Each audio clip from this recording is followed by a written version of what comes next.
सबसे पहले बात अपने हरियाणा की, और हरियाणा में जींद की जो राजनीतिक राजधानी है हरियाणा की जींद, वहाँ की उचाना सीट की।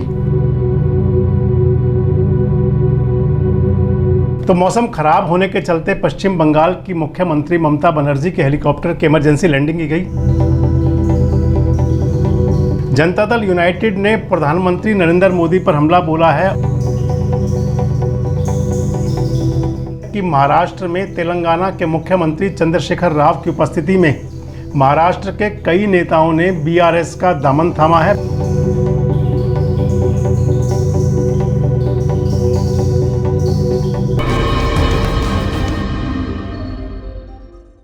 दोस्तों नमस्कार। देश रोजाना में ये समय है प्राइम टाइम का, और आज के प्राइम टाइम में हम आपसे चर्चा करेंगे हरियाणा की राजनीति में, जिसमें खासकर बात होगी उचाना की सीट की, जिस पर कि 40 साल से चौधरी देवीलाल यानी कि चौधरी ओम प्रकाश चौटाला और चौधरी वीरेंद्र सिंह के परिवार आमने सामने हैं, रहा कि थमती नहीं। और दूसरी चर्चा आपसे करेंगे कि हरियाणा शहरी विकास प्राधिकरण की 67 एकड़ जमीन खो गई है, गुम हो गई है, चोरी हो गई है। बड़ी इंटरेस्टेड बात है कि ज़मीन चोरी हो गई है उनकी, बताएंगे आपको कैसे चोरी हुई है। तीसरी चर्चा आपसे करेंगे कि पीएम मोदी विदेश यात्रा करके भारत आ चुके हैं, और भारत आने के बाद में उन्होंने मणिपुर में जो मणिपुर की हिंसा है, दंगे हैं, उस पर चर्चा की। और आज उन्होंने वंदे भारत एक्सप्रेस को भोपाल से झंडी दिखाई, अपने 10 लाख कार्यकर्ताओं से बात की। और राजनीतिक मुकाबलों के बीच एक अच्छी खबर क्रिकेट प्रेमियों के लिए है कि क्रिकेट का जो महाकुंभ होने वाला है वो गुजरात के नरेंद्र मोदी स्टेडियम में होगा। और उसमें सबसे महत्वपूर्ण बात ये है कि भारत और पाकिस्तान का महामुकाबला होगा, जिस पर लोगों की नज़र रहती है। प्राइम टाइम की खबरों पर आपसे चर्चा करें उससे पहले आपको बता दें कि आज की वो खबरें कौन सी हैं जो सुर्खियों में हैं। तो मौसम खराब होने के चलते पश्चिम बंगाल की मुख्यमंत्री ममता बनर्जी के हेलीकॉप्टर की इमरजेंसी लैंडिंग की गई। जनता दल यूनाइटेड ने प्रधानमंत्री नरेंद्र मोदी पर हमला बोला है। जेडीयू के नेताओं ने कहा है क्योंकि विपक्ष इकट्ठा हो रहा है, विपक्ष साथ आ रहा है, तो मोदी जी व्याकुल हो रहे हैं। और तीसरी खबर है कि महाराष्ट्र में तेलंगाना के मुख्यमंत्री चंद्रशेखर राव की उपस्थिति में महाराष्ट्र के कई नेताओं ने बीआरएस का दामन थामा है, बीआरएस में शामिल हुए हैं। चौथी खबर अमेरिका से है कि अमेरिका के न्यूयॉर्क शहर में दीपावली पर स्कूलों की छुट्टियां रहेंगी, ये ऐलान किया है वहां के मेयर ने। और मुख्य खबर है कि 2023 स्पेशल ओलंपिक विश्व खेलों में आशा और उत्साह के साथ भारतीय टीम ने अपना अभियान 202 पदकों के साथ खत्म किया है। तो चलिए नज़र डालते हैं अब उन खबरों की जो प्राइम टाइम का हिस्सा बनने जा रही हैं। सबसे पहले बात अपने हरियाणा की, और हरियाणा में जींद की जो राजनीतिक राजधानी है हरियाणा की जींद, वहाँ की उचाना सीट की। दोस्तों बहुत दिलचस्प है उचाना सीट, और इस सीट का मान लें, हरियाणा का मान लें या जींद का मान लें, देश की सियासत में एक अहम हिस्सा है, एक अहम कद है। आपको बता दें कि जब तक 2024 का रण चलेगा, यानी कि 2024 के जो चुनावी बिसात बिछेगी, पहले लोकसभा की और फिर हरियाणा की विधानसभा की, तब तक आपको प्रदेश की सियासत से जुड़े कोई ना कोई दिलचस्प किस्से, कोई ना कोई दिलचस्प बातें लगातार सुनने को मिलते रहेंगे। तो मैं आपसे बात कर रहा हूं जींद की जाट लैंड की उचाना सीट की, उचाना विधानसभा क्षेत्र की। आपको ये बता दें कि प्रदेश की हर राजनीतिक पार्टी अपनी रैली की शुरुआत जींद से करती है। हरियाणा की राजनीति के दो रसूखदार, दो असरदार परिवार, जिनकी जुबानी जंग 1984 में शुरू हुई थी, आज 40 साल बाद भी जारी है। बात कर रहे हैं चौधरी वीरेंद्र सिंह की और उनके सामने चौधरी देवीलाल, चौधरी ओम प्रकाश चौटाला के परिवार की। और इन दोनों परिवारों की बात, क्योंकि दोनों परिवार उचाना विधानसभा सीट पर दावेदारी करते हैं। और अब एक बार फिर से उचाना को लेकर बवाल मचा हुआ है, क्योंकि चौधरी देवीलाल परिवार के जो साहबजादे हैं, जो जननायक जनता पार्टी बनाकर प्रदेश के उप मुख्यमंत्री हैं दुष्यंत चौटाला, वो आजकल उचाना से ही विधायक हैं। उचाना से ही इन्होंने चौधरी वीरेंद्र सिंह की धर्मपत्नी प्रेमलता को पिछले चुनाव में हराया था। गठबंधन में आजकल दोनों पार्टी, हालांकि रार गठबंधन में भी है, लेकिन दोनों परिवार इस सीट पर अपनी अपनी दावेदारी जता रहे हैं। हालांकि आपको बता दें कि मौजूदा समय में हरियाणा के उप मुख्यमंत्री दुष्यंत चौटाला, जो कि उचाना से विधायक हैं, और ये उचाना का हलका पूर्व केंद्रीय मंत्री वीरेंद्र सिंह का गढ़ रहा है। इस सीट पर चौधरी ओम प्रकाश चौटाला के परिवार ने हमेशा जाकर वीरेंद्र सिंह को चुनौती दी, और चौधरी वीरेंद्र सिंह का हरियाणा की राजनीति में अपना एक अहम योगदान है। हरियाणा की राजनीति में अपना एक विशेष महत्व रखने वाले चौधरी वीरेंद्र सिंह स्वतंत्रता सेनानी और किसान की बात करने वाले, मजदूर की बात करने वाले सर छोटू राम के नाती हैं। वीरेंद्र सिंह ने ओम प्रकाश चौटाला को लोकसभा का चुनाव हराया था 1984 में और उसके बाद इन दोनों परिवारों में राजनीतिक रार शुरू हुई थी। वर्ष 2009 में जब परिसीमन के बाद पहली बार उचाना की विधानसभा सीट बनी तो ओम प्रकाश चौटाला ने विधानसभा का चुनाव लड़ा और वीरेंद्र सिंह को 621 वोटों से हरा दिया। और चौधरी साहब की हार में कांग्रेसी मुख्यमंत्री का नाम भी उछला था, यानी कि जो कांग्रेस के मुख्यमंत्री थे भूपेंद्र सिंह हुड्डा। आपको बता दें कि उचाना विधानसभा सीट पर दोनों ही परिवारों के बीच 5 बार कांटे की टक्कर हुई है और इन चुनावों में यानी कि विधानसभा और लोकसभा चुनावों में 3 बार वीरेंद्र सिंह का परिवार और 2 बार चौटाला परिवार चुनाव में जीत दर्ज कर सका था।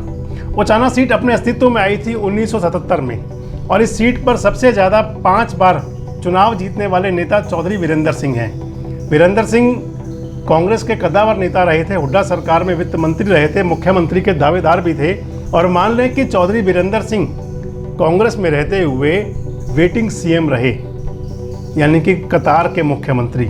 नंबर तो नहीं लगा, मुख्यमंत्री के दावेदार हमेशा रहे। लेकिन बदलते वक्त के साथ मुख्यमंत्री भूपेंद्र सिंह हुड्डा जो उस समय मुख्यमंत्री थे कांग्रेस के और वीरेंद्र सिंह के रिश्तों में गर्माहट कभी रही नहीं।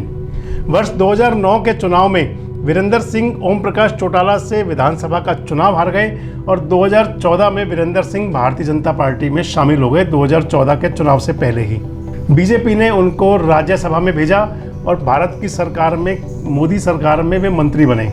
2014 में विधानसभा चुनाव हुए तो चुनाव के अंदर भारतीय जनता पार्टी ने अपनी पॉलिसी से अलग जाते हुए चौधरी वीरेंद्र सिंह की धर्मपत्नी प्रेमलता को चुनाव मैदान में उतारा और 2014 में वे चुनाव जीत गई।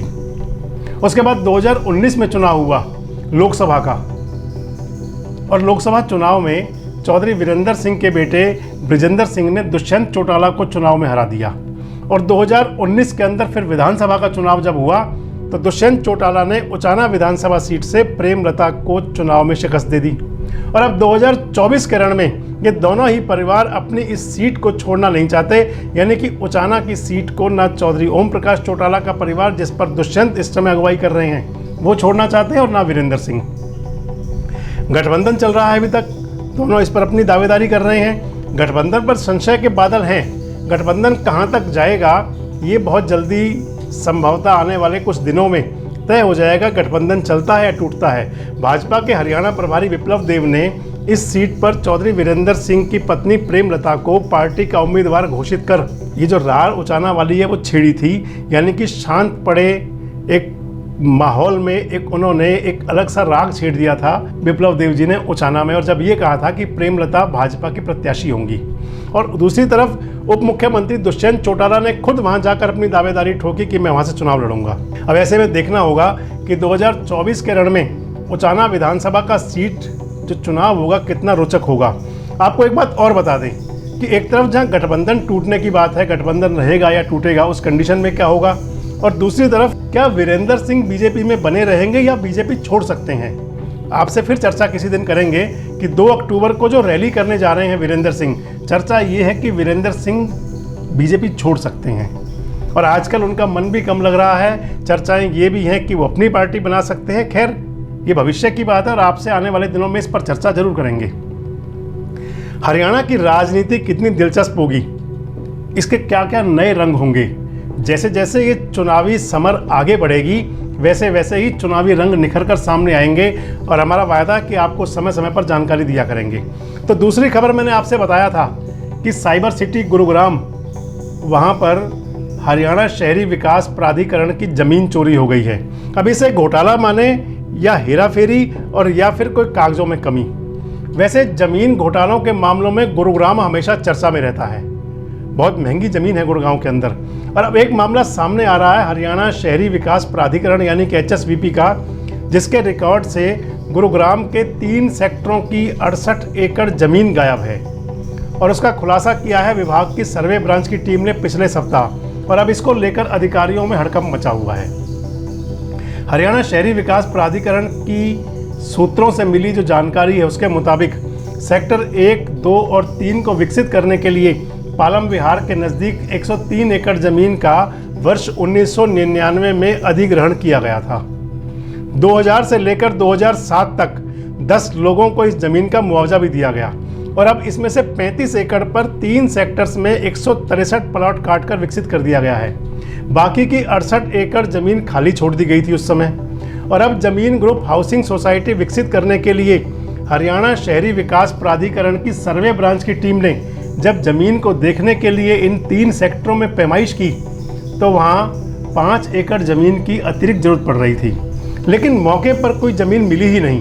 और अब यह ग्रुप हाउसिंग सोसाइटी को विकसित करने की योजना अधर में लटकी हुई है। 103 एकड़ जमीन के अधिग्रहण होने की पुष्टि होने की बात तो सामने आ रही है। इसमें से 35 एकड़ में सेक्टर विकसित हुआ है, ये बात भी सामने आ रही है, लेकिन बाकी की 68 एकड़ जमीन का कोई रिकॉर्ड नहीं मिल रहा। और अब ये पता लगाया जा रहा है कि ये जमीन आखिर चली कहाँ गई। अब जमीन को जमीन निगल गई या HSBP के अधिकारियों के भ्रष्टाचार की कहीं भेंट चढ़ गई वो जमीन। खैर, जांच होगी तो पता लगेगा और जांच कब होगी ये भी सामने आएगा। अब बात देश की सियासत की करते हैं। हमारे देश के प्रधानमंत्री नरेंद्र मोदी विदेशी दौरे से लौट आए हैं और मोदी जी ने विदेशी दौरे से आते ही जो मिस्र और अमेरिका में गए थे, अमेरिका की राज की यात्रा पर थे, वहाँ से आते ही 2024 के रण की तैयारी शुरू कर दी है। मोदी जी ने आते ही अपने मंत्रियों के साथ और कुछ नौकरशाहों के साथ बैठक ली मणिपुर हिंसा को लेकर। कई और मसलों पर भी चर्चा जरूर हुई होगी। पीएम मोदी ने वहां के हालात पर गृह मंत्री अमित शाह के साथ बातचीत की और अब आज यानी कि जब वो मध्य प्रदेश के दौरे पर थे तो मध्य प्रदेश के भोपाल से प्रधानमंत्री मोदी ने 5 वंदे भारत एक्सप्रेस ट्रेनों को हरी झंडी दिखाकर रवाना किया। आपको ये तो पता ही है कि इस साल के आखिर में मध्य प्रदेश में विधानसभा चुनाव हो रहे हैं और चुनाव देश में कहीं भी हो, भाजपा का चेहरा मोदी होते हैं। भाजपा ने चुनावी अभियान का शंखनाद मध्य प्रदेश के भोपाल से कर दिया, ये मान लिया जाए आज। और ऐसा पहली बार हुआ है जब एक साथ 5 वंदे भारत एक्सप्रेस ट्रेनों को शुभारंभ किया गया, उनको रवाना किया गया हो। और पीएम मोदी ने अपने भोपाल दौरे के दौरान मेरा बूथ सबसे मजबूत कार्यक्रम के तहत अपना संबोधन दिया और भाजपा के नेताओं का दावा है कि 10 लाख से ज़्यादा कार्यकर्ता उसमें जुटे। मोदी जी ने कहा कि हम उन लोगों में से नहीं हैं जो कमरों में बैठकर यानी कि वातानुकूलित राजनीति करते हैं और वहां से फतवे जारी करते हैं। मोदी जी कहते हैं कि हम वो लोग हैं जो गांव और गली में जाकर हर मौसम में, हर हालात में, हर स्थिति में जनता के बीच खुद को खपाते हैं। मोदी ने भाजपा की ताकत अपने कार्यकर्ताओं को बताया और ये कहा कि कार्यकर्ता हमारी शक्ति हैं। और इसी के साथ साथ ही पीएम मोदी ने महागठबंधन की बैठक पर भी निशाना साधा। प्रधानमंत्री जी ने कहा कि पिछड़े और मुसलमानों से भेदभाव हुआ है और उसका जिक्र क्यों नहीं किया गया उनकी बैठक के अंदर। मोदी जी ने यह भी कहा कि पसमानदा मुसलमान पर जो जुल्म की चर्चा बैठक में क्यों नहीं हुई जो उनके महागठबंधन की बैठक थी। और महागठबंधन पर तीर चलाते हुए मोदी जी ने ये कहा कि वहाँ पर सिर्फ फोटो खींचने का काम किया गया। विपक्षी पार्टियों के पास घोटाले की गारंटी तो है लेकिन काम की गारंटी नहीं है। और मोदी जी ये कहते हैं कि मेरी गारंटी है सभी घोटालेबाजों पर कार्रवाई होगी। यूसीसी यानी कि समान नागरिक संहिता के नाम पर लोगों को भड़काया जा रहा है और इस तरह दोहरी व्यवस्था से देश नहीं चल सकता, ये बातें भी मोदी जी बोले। तो दोस्तों 2024 के लिए जो मुकाबला होगा बड़ा दिलचस्प होगा, ये तो आप भी जानते हैं और हम भी जानते हैं, क्योंकि एक तरफ महागठबंधन की तैयारी है, उसकी नींव रखी जा रही है, तो दूसरी तरफ मोदी जी पूरे तेवर में हैं। और क्योंकि राजनीति के रंग हमेशा निराले होते हैं और राजनीति के रंगों में सरोबार होकर जब देश की जनता अपने मत का प्रयोग करती है तो उसमें से निखर कर कुछ कुंदन ही निकलता है। और मेरे देश की जनता 2024 में भी कुछ ऐसा ही करेगी।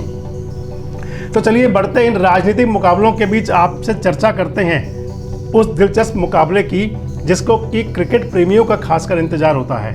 क्रिकेट प्रेमियों के लिए एक अच्छी खबर है कि आईसीसी वनडे वर्ल्ड कप इसी साल भारत में होगा।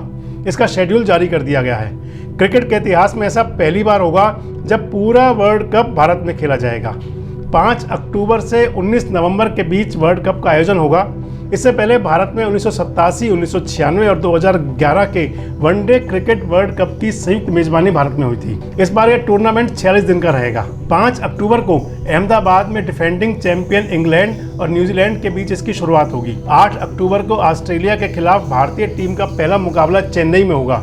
और जिस दिलचस्प मुकाबले का इंतजार न केवल भारत को और बल्कि पूरी दुनिया को रहेगा, वो मुकाबला होगा भारत और पाकिस्तान के बीच 15 अक्टूबर को, जब अहमदाबाद के नरेंद्र मोदी स्टेडियम में ये मैच खेला जाएगा। और 19 नवंबर को अहमदाबाद के ही नरेंद्र मोदी स्टेडियम में ही इस मैच का महामुकाबले का फाइनल होगा। इसके अलावा मुंबई और कोलकाता में सेमीफाइनल मैच होंगे। पहला सेमीफाइनल 15 नवंबर को और मुंबई के वानखेड़े स्टेडियम में होगा, तो दूसरा 16 नवंबर को कोलकाता के ईडन गार्डन में खेला जाएगा। आपको बता दें कि वानखेड़े स्टेडियम मुंबई में 2011 का वर्ल्ड कप हुआ था, जिसकी फाइनल की मेज़बानी भारत ने की थी और उसके अंदर महेंद्र सिंह धोनी की अगुवाई वाली भारतीय टीम ने श्रीलंका को हरा करके वनडे वर्ल्ड का खिताब अपने नाम किया था। हमारे देश के जो क्रिकेटर हैं अब की बार भी कुछ करिश्मा करेंगे, इस पर नज़र रहेगी और क्रिकेट प्रेमियों का खासकर उत्साह जरूर बना रहेगा। तो दोस्तों, आज के प्राइम टाइम में इतना ही। कल फिर मुलाकात होगी आपसे देश के कुछ और मुद्दों के साथ जो कहीं अनछुए रह गए हों। तब तक आप अपना बहुत ध्यान रखें। नमस्कार, धन्यवाद। हमारे साथ जुड़े रहने के लिए देखते रहिए देश रोजाना का YouTube चैनल, सब्सक्राइब कीजिए। साथ ही देश रोजाना की खबरें सबसे पहले देखने के लिए प्रेस कीजिए बेल आइकन।